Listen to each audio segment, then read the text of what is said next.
ریچھ کے بارے میں معلوماتی ویڈیو۔ السلام علیکم، میرا نام ہے ارسلان اور آپ کو میرے چینل میں خوش آمدید۔ 4 پاؤں پر چلنے والے میمل جانور ریچھ کو ہمارے ہاں خاص اہمیت حاصل رہی ہے۔ کچھ عرصہ قبل تک انہیں گلیوں میں گھمانے یا کتوں سے لڑانے کا رواج عام تھا۔ اب ہم انہیں چڑیا گھروں میں دیکھتے ہیں۔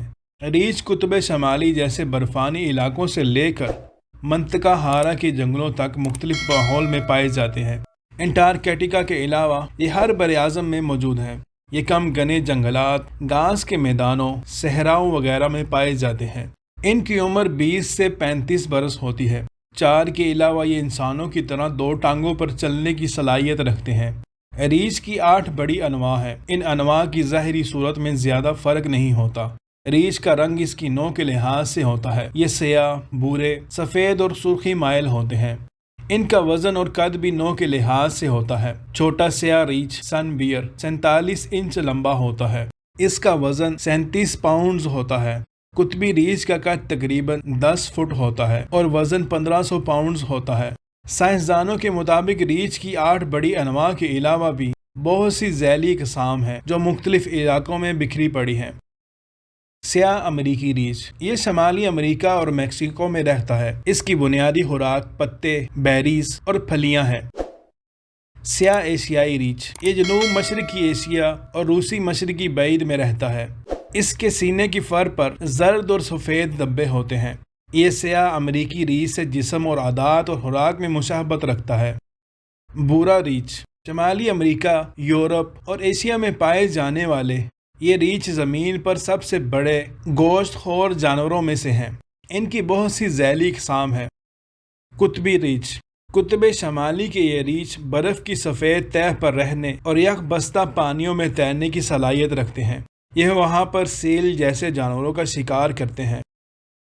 جائنٹ پانڈا یہ بھی ریچھ کی نسل سے ہے اور زیادہ تر بانس اور اس کے پتے کھا کر گزارا کرتا ہے۔ یہ چین کے بعض علاقوں میں پایا جاتا ہے۔ اس کا جسم سفید اور سیاہ ہوتا ہے۔ سلات ریچھ یہ جنوبی مشرقی ایشیا کے گھاس اور سبزے کے میدانوں اور جنگلوں میں رہتا ہے۔ ان کے جسم پر فر کی موٹی تہہ ہوتی ہے اور سینے پر سفید نشان ہوتے ہیں۔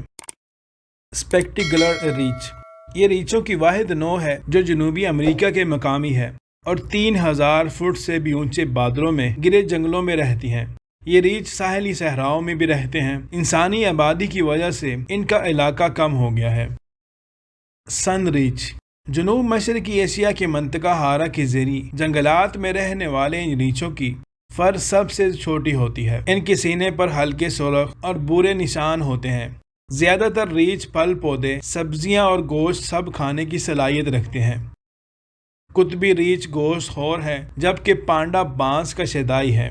ریچھوں کی ایک بڑی تعداد شمالی علاقے میں رہتی ہے، اس لیے انہیں سخت سردیوں میں بقا کا اہتمام کرنا ہوتا ہے کیونکہ ان مہینوں میں خوراک کی قلت ہوتی ہے۔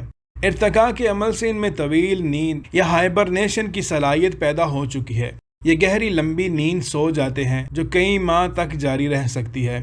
اس دوران ان کے دل کی دھڑکن اور نظام انہضام کی رفتار بہت سست ہو جاتی ہے۔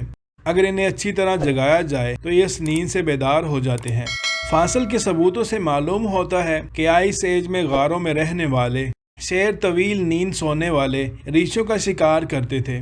البتہ بر وقت جاگنے پر ریچھ شیر کو مار بھی ڈالتے تھے۔ ریچھ شاید دنیا میں سب سے زیادہ معاشرت کی نفی کرنے والے میمل ہیں۔ بالغ ہونے پر ریچھ کم و بیش بالکل تنہا زندگی بسر کرتے ہیں۔ نر اور مادہ ریچھ کی جسامت میں بہت زیادہ فرق ہوتا ہے۔ نر بہت بڑا ہوتا ہے، اس کے باوجود مادہ بچوں کو بگڑے ہوئے نروں سے دلیری کے ساتھ بچاتی ہے۔ گزشتہ 10,000 برس سے انسان بلیوں، کتوں اور مویشیوں کو پالتو بناتا آ رہا ہے، تو پھر ریچھ کو کیوں نہیں پالتو بنایا جاتا؟ اس کی وجہ یہ ہے کہ ریچھ بالکل تنہا پسند جانور ہے۔ یہ انسانوں کا کہا بڑی مشکل سے مانتا ہے، نیز دباؤ میں آنے پر جارحانہ رویہ بھی اختیار کر لیتا ہے۔ سامعین محترم، یہ تھی ایک مختصر سی معلوماتی ویڈیو ریچھوں کے بارے میں۔ امید کرتا ہوں یہ ویڈیو آپ کے لیے معلوماتی ثابت ہوئی ہوگی۔ ویڈیو پسند آئے تو اس کو لائک کیجیے اور اپنے احباب سے ضرور شیئر کیجیے گا، اور اس طرح کی مزید ویڈیوز کو دیکھنے کے لیے آپ ہمارے چینل کو سبسکرائب کر سکتے ہیں۔ اب میں ملتا ہوں کسی نئی ویڈیو میں، تب تک کے لیے اللہ حافظ۔